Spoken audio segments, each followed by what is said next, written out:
Right then, so in today's video, I'm currently walking along the beach in the west coast of Thailand. Well, to be even more specific, I am walking along the coast of the Andaman Sea. Let's try not get hit by the waves. Well, that's kind of what this video is about, I guess.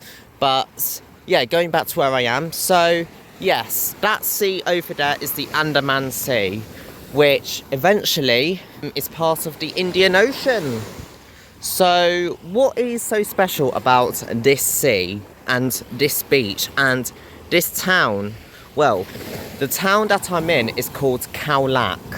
Khao Lak is a very famous place, you know, lots of people go there, you know, lots of tourists, lots of families, you know, there's lots of resorts here, nice beaches such as here and lots of others up the coast. And yeah, it's a beautiful part of Thailand, nice and warm, you know, it's 10 o'clock in the evening at the moment for me, but it's still 25 degrees, you know, nice and warm. And yeah, 99.9999% of the time, this is a beautiful place to go to for your holiday. Apart from December the 26th, 2004. Yes, I know, Boxing Day. What happened on Boxing Day in 2004? Well, you are responsible.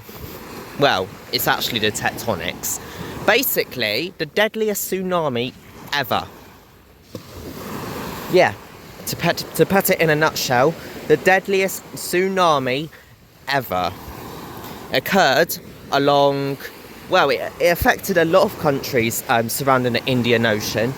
The epicenter was in Sumatra, which is part of Indonesia, but it also affected Thailand, it affected Somalia, it affected India, Sri Lanka, Australia, and yeah, I'm in Thailand, and this is the part of Thailand which got most affected by the tsunami back in 2004. Now, I should point out that this tsunami was not a joke. This tsunami was the deadliest natural disaster so far in the 21st century. And one of the deadliest ever. And the earthquake that caused it was probably either the second or the third most catastrophic earthquakes. I think the magnitude of the earthquake was about 9.1, 9.2 on the Richter scale. And as we all know, the Richter scale is measured logarithmically, which means that a magnitude of 5, for instance, is 10 times more powerful than a magnitude of 4 and 100 times more powerful than a magnitude of 3. But yeah, the magnitude for the earthquake which caused this tsunami was about 9.1. So yeah, it was not a joke. And the annoying thing is that it wasn't the earthquake. It wasn't the earthquake that caused most of the damage. It was the tsunami. And the tsunami, altogether, in 2004, killed over 230,000 people. That is crazy. That's all together, by the way. That's like everywhere. But 230,000 people killed. That is sad. That is scary. And I know for a fact that there may even be people watching this video who were either affected by it, or more likely, they knew someone who was affected by it. Yeah. And I should point out that 230,000 figure, that's just what they say. It could have been a lot more. No one actually knows the answer. I mean, there are lots of damaged buildings, destroyed land. People don't know the exact death toll. No one will ever know the exact death toll. It was probably higher, for all I know. But as for Khao Lak in Thailand, they estimate that around 4,000 were killed just in this town. But that's the official estimates. Some people say that it could have been as high as 10,000. Yeah, 10,000 potentially. And the reason why is because there's a lot of migrants who work in Khao Lak who come from Burma or Myanmar, as some people call it. And according to the Thai government, those migrants are here illegally, which means that they do not include those people from the death toll during the tsunami. So chances are it was a lot more than 4,000, potentially up to 10,000. And that's just in this town. Most people died in Sumatra, which is an island in Indonesia. That's where most people were killed, because that was where the epicenter of the earthquake was. And yeah, here I am 22 years later, 2026. As you can see, the sea is very calm, you know, the waves are very relaxing, you know, a nice way to spend an evening. You've got lots of restaurants and bars over here, and it's such a beautiful place. But in 2004, this place certainly wasn't beautiful. Yeah. Tsunami hazard zone. Go to higher ground or inland. Really? Really? Nah, I thought you would have had to go back to the sea. But no, if there's a tsunami, you have to go away from the sea. Go to higher ground or inland, of course. I mean, this sign would have been very useful back in 2004.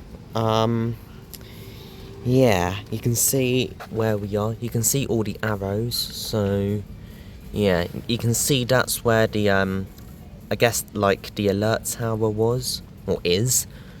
Yeah. Crazy. Evacuation route, 1.6 kilometers, so that's like a mile. Well, I love to know that the evacuation route is the opposite direction to where the sea is. 1.6k, you need to run quite quickly then. Wow. It's kind of scary, I'm not gonna lie. It's kind of scary being here.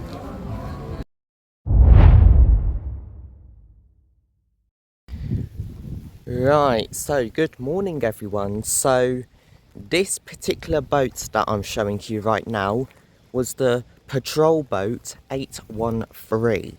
Now what's so remarkable about this boat as opposed to an everyday ordinary boat was that this boat was swept 2 kilometers inland from the sea due to how much power and how much force the tsunami waves had. So it literally swept the boat 2 kilometers, so the sea's over there, 2 kilometers to this point. And here it is today. But yeah, today it stands as a memorial in a way to show just how huge the tsunami was. 2 kilometers, so that's 1.2 miles. So history of patrol boat 813. So it was built in 1994 by the Marson Company, and the building price was 49.5 million baht, so that's about, well, in today's money that's just over £1 million. The boat construction control was conformed to the standard of Lloyd's Register of Shipping of the United Kingdom. Made of aluminium, 650 nautical mile radian of responsible area this boat covered. Maximum speed 28 knots, 6,800 litres of fuel. And its main objectives were to assure that the area is in control, to maintain the environment, to investigate and suppress crimes, to search for boats, and to support the station works and related organisations and offices. And before the tsunami, it was anchored in front of La Flora Resort, 1 nautical mile offshore, in order to protect and secure Her Royal Highness, I can't pronounce that, and her son and daughters until the tsunami devastated the Andaman coast. And yes, it took the boat 2 kilometers eastward to the mainland. Tsunami.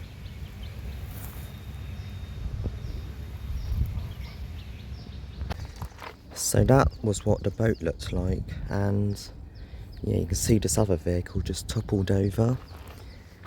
Yeah. Some very big waves. Oh, is that the boat or is that a different boat? I'm not sure. Yeah, it wasn't the best of times to be in Khao Lak. It's crazy.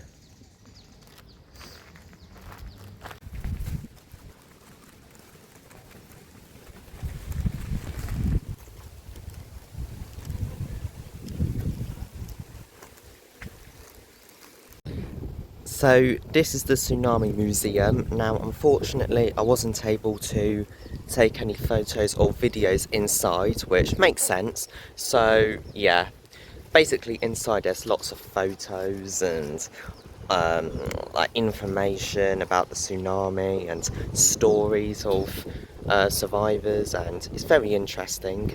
But yeah, I wasn't allowed to take any photos or videos. And there's the boat over there.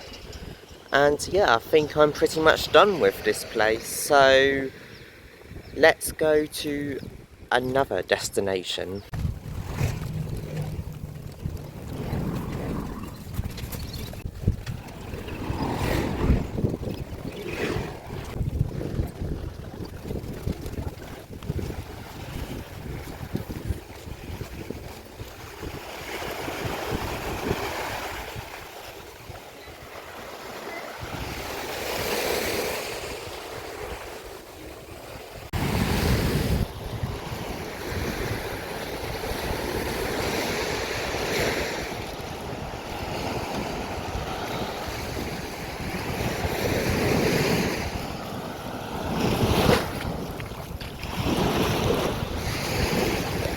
You were very naughty, weren't you, back in 2004? Naughty, naughty C.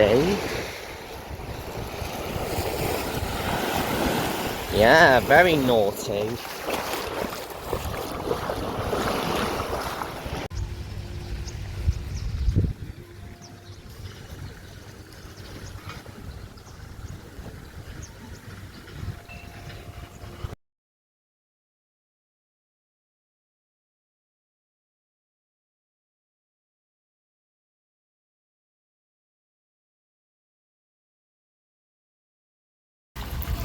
So this, everyone, is the Orchid Beach Resort, which is a famous beach resort here in Khao Lak. Now, this beach resort is actually really famous. Why is it famous? Because this beach resort was actually in the film The Impossible, which was filmed back in 2012, to do with the tsunami. So, in the film, the tsunami came from over there, because that's where the sea is, and it absolutely destroyed this hotel. However, the thing about this hotel is that in real life, this hotel actually opened just a few months before the tsunami happened, back in 2004, just a few months before. How devastating must that be to this hotel? And yeah, this hotel was used in The Impossible. Yeah, and here I am. Anyways guys, I think that is the end for this video, so thank you so much for watching. My name is Great Western Transportation, and I will see you, I don't know when. Bye.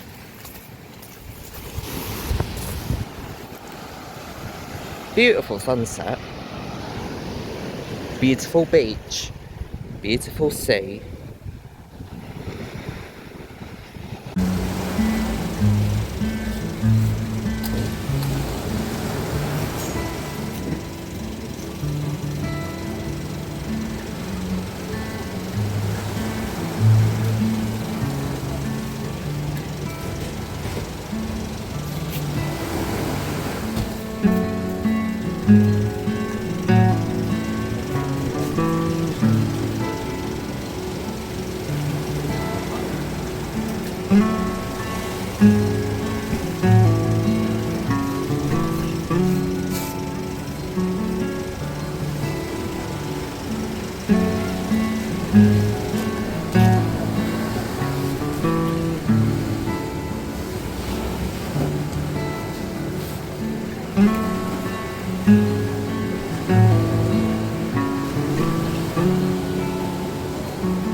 bye.